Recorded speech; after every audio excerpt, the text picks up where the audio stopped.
कि बड़ी देर के बाद 2008 के बाद दोबारा कहीं ना कहीं हमें एक सक्सेसफुल जम्मू बंद दिखा, क्योंकि विदाउट एनी पार्टी का दबाव था कि चैम्बर अपनी ये बंद की कॉल है वो वापस ले और ख़त्म करे। बट मुझे एक भी बता दीजिए, कोई मेंबर ऑफ पार्लियामेंट, कोई एक्स एमएलए, कोई एक्स कैबिनेट मिनिस्टर इस करंट रूलिंग पार्टी का आपको दिखा इस कोरोना वेव में? आपको जिन कुर्सियों पे बिठाया आपने इनका हाल ही नहीं पूछा।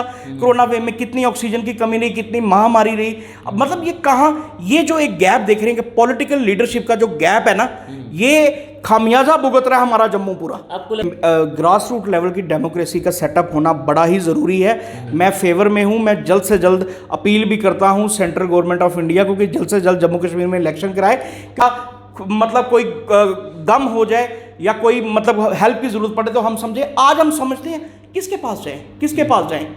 मतलब जैसे जम्मू की जनता से भी अपील करना चाहूंगा कि आने वाले टाइम में जब भी इलेक्शन होंगे, आप पार्टी मत देखिए, इर्रिस्पेक्टिव ऑफ पॉलिटिकल पार्टी, आप कैंडिडेट देखिए जो कौन से इलाके में आपका कैंडिडेट खड़ा हुआ है, उसको वोट दीजिए जिसने लोकल घर में जाके आपके साथ राफ्ता बनाया और काम किया है। अपनी फैमिली नहीं पाल रहे, जिसके कारण फैमिली डिप्रेशन में जा रही है। हमारा युवा ड्रग की तरफ जा रहा है डिप्रेशन के कारण, lack of resource of income के कारण। नमस्कार, द पब्लिश में आप सभी का स्वागत है। मैं हूं वरुण शर्मा। जब जम्मू कश्मीर से धारा 370 और 35A को हटाया गया था तो सबसे ज़्यादा जश्न जो था वो जम्मू के व्यापारियों ने मनाया था। ढोल नगाड़ों के साथ इस फैसले का स्वागत किया गया। 2 साल से ज़्यादा का समय हो चुका है, लेकिन आज वही व्यापारी जम्मू में एक बड़े आंदोलन की चेतावनी देते हुए नजर आ रहे हैं। अब सब जानते हैं कि जम्मू में 100 से ज़्यादा रिलायंस अपने रिटेल मार्ट खोलने वाला है और उसी को लेकर जम्मू बंद की कॉल भी जो है वो दी गई थी। कितना सही हुआ कि धारा 370 हटी, इसी पर बातचीत करने के लिए मेरे साथ चंदन दत्ता जी मौजूद हैं, जो कि सामाजिक कार्यकर्ता हैं और हमेशा समाज के लिए अपना योगदान देते हुए नजर आते हैं। चंदन दत्ता जी, आपका बहुत बहुत स्वागत है। बहुत बहुत शुक्रिया वरुण जी, बहुत बहुत शुक्रिया। सर, जब जम्मू कश्मीर से धारा 370 को हटाया गया था तो आपने भी, मुझे लग रहा है कि बड़ी ज़्यादा खुशियां मनाई होंगी। व्यापारियों ने जो है वो ढोल नगाड़े के साथ इस फैसले का स्वागत किया था, लेकिन आज वही व्यापारी जो है वो जम्मू में एक बड़े आंदोलन की चेतावनी दे रहे हैं। आप सब जानते हैं कि रिलायंस जो है वो अपने रिटेल मार्ट जो है वो जम्मू में खोलने जा रहा है। अब किस तरह से देखते हैं इसे? देखिए, जो 5 अगस्त 2019 में जो ऐतिहासिक फैसला हुआ है एब्रोगेशन ऑफ आर्टिकल 370, वो हर एक नेशनलिस्ट, जो चाहे जम्मू का था, कश्मीर का था, जो हमारी, क्योंकि हम कुछ भी कर सकते हैं, देश के साथ कंप्रोमाइज़ नहीं कर सकते। नेशनल सिक्योरिटी का मसला था, जो भी इन्होंने हवाले दिए, तो हमने 370 के एब्रोगेशन का तहे दिल से वेलकम किया।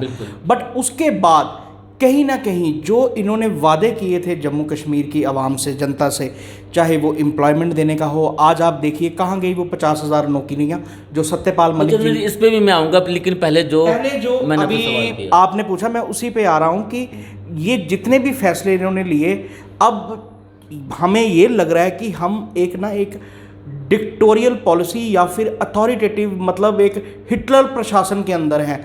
यहाँ पे जम्मू कश्मीर में ऐसा हो रहा है कि किसी से कोई काम करवाना है, उसको दिन दिहाड़े पुलिस उठा ले, 1 मिनट बात करने, पार्टी ज्वाइन करने के सुनने के लिए वो आ रहे हैं।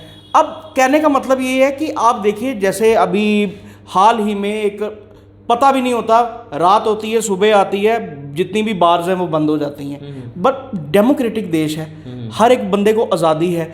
आप एक नोटिस निकालो, उनको टाइम दो, 15 दिन, महीना दिन, आपने 2-2.5 महीने उनको प्रेशर, उनका समय दे दिया गया। मेरे ख्याल से समय 2 महीने के बाद दिया गया ना, वो भी आवाज़ उठाएगी तब जाके मिला। मतलब ये कौन सी सरकार, ये कैसे मतलब डिसीजंस हो रहे हैं? और ये जो अभी आपने देखा कि ये जो 100 रिलायंस स्टोर, डेफिनेटली ट्रेडर्स को फ़र्क पड़ेगा। ट्रेडर्स के साथ हर छोटा दुकानदार है, उसकी फैमिली डिपेंडेंट है। हमने भी इसका खुल के समर्थन किया, बंद की कॉल को, चैम्बर्स की कॉल को हमने सपोर्ट किया। मगर कहीं ना हमें देखो, गवर्नमेंट को तरीका नहीं आ रहा है। गवर्नमेंट को तरीका चाहिए, अगर उन्होंने, हम डेवलपमेंट का हिस्सा बनना चाहते हैं, हम भी चाहते हैं पिज़्ज़ा हट, डोमिनोज, हर वो मॉल, हर वो वेंचर यहाँ पे खुले जहाँ से कि हमारा भी एक जम्मू चंडीगढ़ की तरह एक स्मार्ट सिटी बन के सामने आए। बट आप बताओ ना, आप इसके प्रॉज एंड कॉन्स तो बताओ। गवर्नमेंट को आई थिंक एक हायर लेवल पे, अगर रिलायंस स्टोर्स को आना था, उनको हायर लेवल पे एक प्रेस कॉन्फ्रेंस करनी चाहिए थी। उनको बताना चाहिए था कि इतने बंदों को एम्प्लॉयमेंट जनरेट होगी, इससे मार्केट को कोई इफेक्ट नहीं हो पड़ेगा। Already there is a Walmart in Jammu. आप देखिए जितने भी हमारे गांव के छोटे छोटे दुकानदार हैं या रूरल एरियाज़ के दुकानदार हैं, वो अपने करियाना वहाँ से लेते हैं, वहाँ से करियाना ऑटोज़ के ऑटो लोड करके जाते हैं और वो वहाँ से कमाई भी कर रहे हैं और अपनी फैमिली का पालन पोषण भी कर रहे हैं। तो ये एक मतलब एक कियोस सी बना दी, मतलब आए दिन ऐसे हवा में कोई नई चीज़ आ जाती है। तो जम्मू के लोगों के ऑलरेडी रिसेंटमेंट है क्योंकि हमारे ऊपर कोई लीडरशिप की कमी है, कोई लीडर नहीं है, कोई बात करने। लीडरशिप की कमी तो है जम्मू में रही है। इसके पास जाए, चैम्बर ने एक भरोसा दिखाया, उन्होंने जो इस मौके पे कॉल ली, उन्होंने बहुत सारे डिफरेंट इश्यूज़ को कंसोलिडेट किया और हर एक organization irrespective of political affiliation सब ने उसका साथ दिया। और एक जम्मू खिता आज मैं समझता हूँ कि बड़ी देर के बाद 2008 के बाद दोबारा कहीं ना कहीं हमें एक सक्सेसफुल जम्मू बंद दिखा, चाहे वो जम्मू बार हो या कोई भी अपनी पार्टी हो, कांग्रेस हो, नेशनल कॉन्फ्रेंस हो, सब ने उसका समर्थन किया। ट्रांसपोर्टरों ने जो है वो साथ नहीं दिया इनका साथ। ट्रांसपोर्टर्स का अब देखिए, अभी ट्रांसपोर्टर्स में कहीं ना कहीं हमारे जो त्रिलोचन सिंह वजीर जी हैं उनकी कमी कहीं ना कहीं खलल रही है क्योंकि वो भी एक प्रो जम्मूवाइट थे। तो उसकी वजह से भी मैं समझता हूँ कि जम्मू अब नया कौन उसको प्रधान आएगा, लीड करेगा ट्रांसपोर्टर को, वो कहीं ना कहीं एक कारण रह सकता है। बट मेजॉरिटी आप देखिए 70 to 80% जम्मू बंद था, वो हम सब ने देखा। तो ये एक मैसेज गया गवर्नमेंट को। हालांकि आपने देखा होगा कि ऊपर से भी मैसेज आया कि क्या कारण है, जम्मू की जनता क्या खुश है। डॉक्टर जितेंद्र सिंह, तरुण चुग जी, उन्होंने मीटिंग कॉल करवाई है, वहाँ पे वो देखना चाहते हैं कि जम्मू के लोगों की एस्पिरेशंस क्या हैं, क्योंकि विदाउट एनी पार्टी का दबाव था कि चैम्बर अपनी ये बंद की कॉल है वो वापस ले और ख़त्म करे। बट फिर भी चैम्बर ने ये कॉल को आगे लीड किया। तो ये कहीं ना कहीं जम्मू खिता इकट्ठा हुआ है। तो हमें अपने राइट्स के लिए आज फाइट कश्मों कश्मे हैं जम्मू। एक बड़े आंदोलन की भी चेतावनी जो है वो ट्रेडर फेडरेशन के साथ साथ chamber of commerce and industry ने दी है कि जम्मू में एक बार फिर एक बड़ा आंदोलन जो है वो तैयार होने वाला है। क्या लगता है? बिल्कुल, अगर ये ऐसी डिक्टोरियल पॉलिसी या था, ये एक तरह से हिटलर प्रशासन की तरह कोई भी रूल निकालेंगे, किसी को भी अंदर कर देंगे, कोई नई पॉलिसी लाके खड़ी कर देंगे, नए रूल्स बना देंगे, तो वो तो आंदोलन होगा ही ना। लोगों में आप देखो ना, आज गरीब कहाँ है, आज हमारे मार्केट में बिजनेस कहाँ है, आज एम्प्लॉयमेंट की कोई बात नहीं कर रहा। आप देखो हमारी जीडीपी कहाँ जा रही है, हमारे युवा सारे मतलब नौकरियों की कगार में वेले बैठे हुए हैं। कोई मतलब किसी तरह का क्या गवर्नमेंट क्या कर रही है, गवर्नमेंट क्या कर रही है, गवर्नमेंट कहीं ना कहीं गैप है। आप बताएं, ये जो हमारे एग्जिस्टिंग जो एक्स एमएलएज, ये आप कोरोना का ही टाइम था, आपने भी वरुण जी, मैंने देखा आपको कि आपने भी सेकंड वेव में बड़ी कवरेज की, आप जगह जगह गए। क्या मुझे एक भी बता दीजिए कोई मेंबर ऑफ पार्लियामेंट, कोई एक्स एमएलए, कोई एक्स कैबिनेट मिनिस्टर इस करंट रूलिंग पार्टी का आपको दिखा इस कोरोना वेव में? और पोस्टर भी लगाए गए कि एमपी साहब कहाँ हैं, एमएलए साहब कहाँ हैं, पोस्टर लगाए गए गुमशुदा होने के, ये कहीं नहीं दिखे। मतलब इनका कोई दायित्व नहीं बनता जम्मू के लोगों का।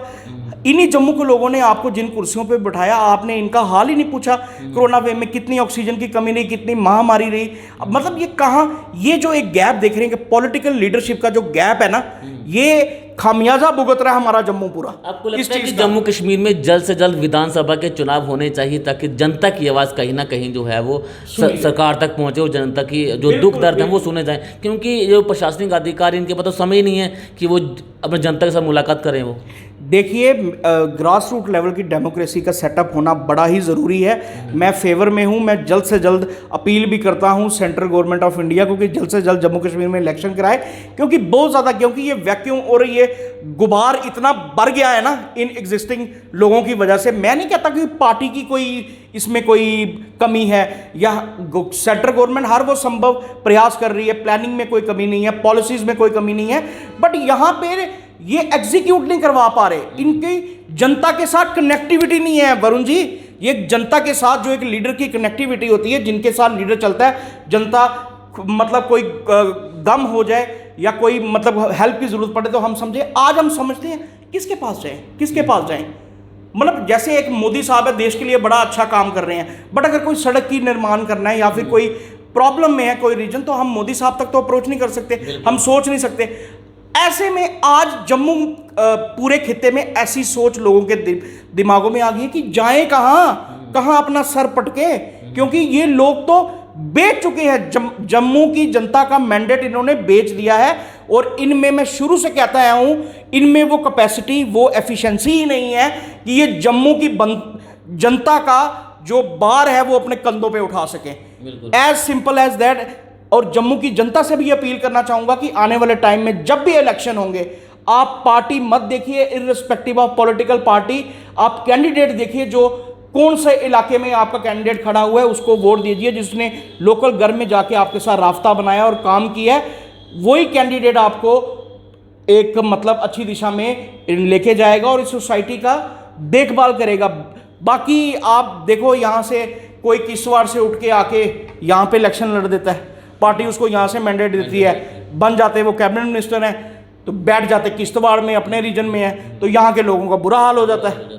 आप बात समझ रहे हो? दिस इज मतलब समथिंग कि मतलब कोई भी होना चाहिए, लोकल लीडर होना चाहिए जिसे जनता वोट दे। सारे लोकल, पूरा जम्मू खिता एक है। मेरा कहने का मतलब ये है कि वो बाहर भी तो संभाले ना। ये थोड़ा कि वोट ले लिए उसके बाद दिखना ही नहीं, उसके बाद जनता को पीछे पीछे। आप देखो ना, ये अगर ये जनता के हमारे चुने हुए नुमाइंदे ही थे ना, मैंने भी बीजेपी को वोट दिया था, हमारे ही नुमाइंदे थे, इन्होंने हमारी मतलब क्या किया हमारे साथ। बीजेपी को वोट दिया, लेकिन गुस्सा भी भाजपा ही पे, बीजेपी पर ही आप कर रहे हैं। तो बिल्कुल, क्योंकि मैं गुस्सा बीजेपी पे नहीं कर रहा, मैं इन कैंडिडेट्स, ये जो हमारे जो हायर अथॉरिटीज जो ये जो मैंडेट देती है ना, ये इस मैंडेट के काबिल नहीं है। आप पहले उनके क्रीडेंशियल्स चेक कीजिए। मैंडेट देने से पहले एमएलए की टिकट्स बांटनी है, ये नहीं देखा जाए इसमें कि किसके पास कितना सरमाया है, पैसा है। आप उसके क्रीडेंशियल्स देखिए, उसका जनता के साथ तालमेल देखिए, उसका ग्राउंड वर्क देखिए कि क्या वाकई वो जनता के साथ ग्राउंड वर्क में है कि नहीं।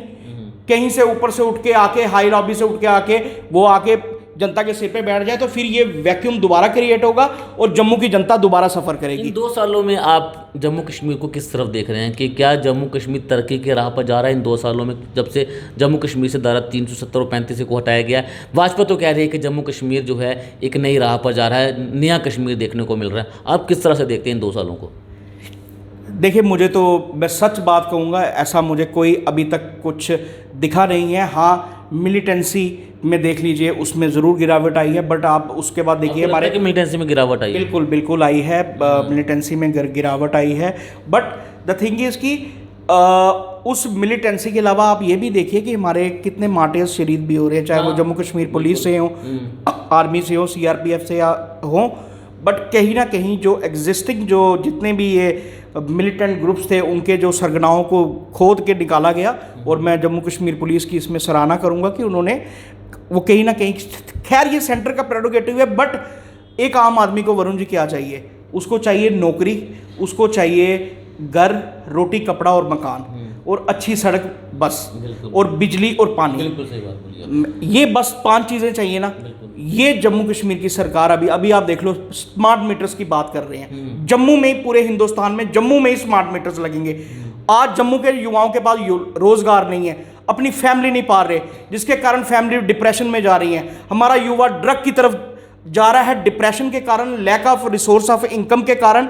और आज स्मार्ट मीटर्स, जब एक जो नॉर्मल हम एक पंखे पे रहेंगे, उसका बिल भी अगर 1500-2000 रुपये आएगा, ये वो मीटर लगाए जा रहे हैं अडानी को, अंबानी को खुश करने के लिए। तो मतलब इन चीज़ों का क्या फ़ायदा है? ये जो हमारी यूटी है, ये पूरे हिंदुस्तान में बिजली देती है। मतलब हम प्रोड्यूसर हैं बिजली के, इतने बड़े बड़े हमारे प्रोजेक्ट्स हैं यहाँ पे। तो आज पूरे हिंदुस्तान में, JNK में, जम्मू रीजन को इन्होंने पहले स्मार्ट मीटर्स लगाने के लिए चुना। कहीं पहले एक रेफरेंस मॉडल तो क्रिएट कर लो, कहीं पंजाब में लगा लो, या दिल्ली में लगा लो, मध्य प्रदेश में लगाओ, यूपी में लगाओ, उसके बेसिस पे वहाँ पे रिजल्ट देखो, फिर जम्मू में लगाओ। यहीं पे स्मार्ट मीटर्स ऑलरेडी हम मेट्रो सिटीज़ ज़्यादा डेवलप नहीं हुए हैं। हम 370 के बाद जम्मू के को भी जो रीजन को नुकसान हुआ है, हमसे उबरने की कोशिश कर रहे हैं, क्योंकि हमने समर्थन किया, हमने देश के लिए जाना चाहा, हम नेशनलिस्ट लोग हैं। अगर हमें नुकसान भी हुआ, हमारे कल्चर के साथ खेला जा रहा है, हमारे रीजनलिज्म के साथ खेला जा रहा है, बट तब भी हमने तिरंगा झंडे को उठाया और 370 के एब्रोगेशन का हमने सम्मान किया।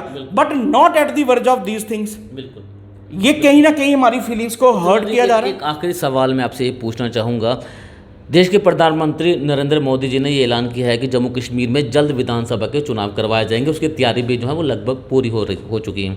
उसके बाद नेशनल कॉन्फ्रेंस जो है वो जम्मू आती है और डॉक्टर फारूक अब्दुल्ला ये बयान देते हैं कि नेशनल कॉन्फ्रेंस की सरकार जो है वो जम्मू कश्मीर में बनेगी। वहीं पर भाजपा के पास जब हम जाते हैं तो भाजपा कहती है कि भाजपा का सीएम जो है वो जम्मू कश्मीर से आएगा। आपकी क्या सोच है कि किस नेता को जो है वो कौन सा ऐसा चाह रहा है जो जम्मू कश्मीर की कमान संभाल सकता है? देखिए, मुझे जहाँ तक लगता है जो भी सरकार बनेगी, अगर जम्मू कश्मीर से अगर चुनाव होंगे तो वो कोलिशन गवर्नमेंट ही बनेगी, चाहे किसी की भी हो। मैं वो कहना मुश्किल है, बट बनेगी यहाँ कोलिशन। कोई भी पार्टी मेजॉरिटी इंडिविजुअली सरकार नहीं बन सकती, बनेगी जम्मू और कश्मीर को मिला के ही बनेगी। और जो भी चीफ मिनिस्टर आएगा, आई थिंक सो कि जो मुझे लगता है वो जम्मू के मैंडेट का सम्मान करेगा और जम्मू की अपेक्षाओं के प्रति मतलब उभरने की कोशिश भी करेगा और हरसंभव प्रयास करेगा कि जो पिछले 2-3 साल से जो डिस्ट्रेस में हमारे जम्मू के लोग, खासकर क्योंकि कश्मीर में तो कहीं कंप्रोमाइज़ नहीं हुआ। उनके सेब आग भी जा रहे हैं, उनके वॉलनट्स में आज भी ट्रेड प्रमोशन फैसिलिटेशन सेंटर आप देख लो, आज उन्होंने झंडा दिया है। आज उनके वॉलनट्स को 2000 क्विंटल के हिसाब से बेंगलोर में एक्सपोर्ट किए गए हैं। उनकी ट्रेड तो चल रही है, सेब भी रिलायंस इंडस्ट्री लेने के लिए तैयार बैठी है। उनको कश्मीरी बिजनेसमैन को कहीं नुकसान नहीं हुआ, नुकसान हुआ हमारे जम्मू वालों को। ये जम्मू के लोगों को सोचने की जरूरत है, हमारे जम्मू के दुकानदारों को, ट्रेडर्स को, हर एक छोटे दुकानदार को, बड़े से बड़े बिजनेसमैन को सोचने की, क्योंकि आप एक सॉलिड वोट बैंक हो करंट रूलिंग गवर्नमेंट का। और करंट रूलिंग गवर्नमेंट ने अगर आपके साथ ऐसा किया, क्योंकि आप उनकी रीढ़ की हड्डी हो, बैकबोन हो, अगर आपके साथ ऐसा कर सकती है तो हम किस खाते में आते हैं, आम लोग किस खाते में आते हैं? तो हमारी कहीं ना कहीं बहुत बड़ा गैप है। मैं फिर एक बार कहूँगा कि जम्मू कश्मीर में कोलिशन गवर्नमेंट ही बनेगी, बट जो भी बनेगी आई थिंक सो कि ये जम्मू की जनता बड़ी समझदार है, ये इस बार चुनाव में उनको जवाब देगी और उस कैंडिडेट्स की वजह से जो गवर्नमेंट बनेगी आई थिंक कि ग्रास रूट लेवल पे लोगों के, गरीबों के काम होंगे। जी चलिए, बहुत शुक्रिया हमसे बातचीत करने के लिए। तो साफ तौर से इन 2 सालों में अब सब जानते हैं कि जम्मू कश्मीर ने क्या खोया और क्या पाया है, लेकिन अब चर्चाओं का बाजार गर्म है और ऐसा भी कहा जा रहा है कि जल्द जम्मू कश्मीर में विधानसभा के चुनाव हो सकते हैं और उसके बाद तमाम जितनी भी राजनीतिक पार्टी हैं वो अपने कार्यकर्ताओं के साथ मीटिंगों का दौर लगातार जारी है। और नेशनल कॉन्फ्रेंस का ये कहना है कि हमारी सरकार बनेगी, लेकिन जब भाजपा के पास हम इंटरव्यू करने के लिए जाते हैं तो उनके नेता कहते हैं कि इस बार सीएम जो है वो भाजपा को होगा, लेकिन ये तय जो है वो जम्मू कश्मीर की जनता को करना है कि वह अपना वोट देकर किसे अपना मुख्यमंत्री बनाती है। बने रहना पब्लिश के साथ, धन्यवाद।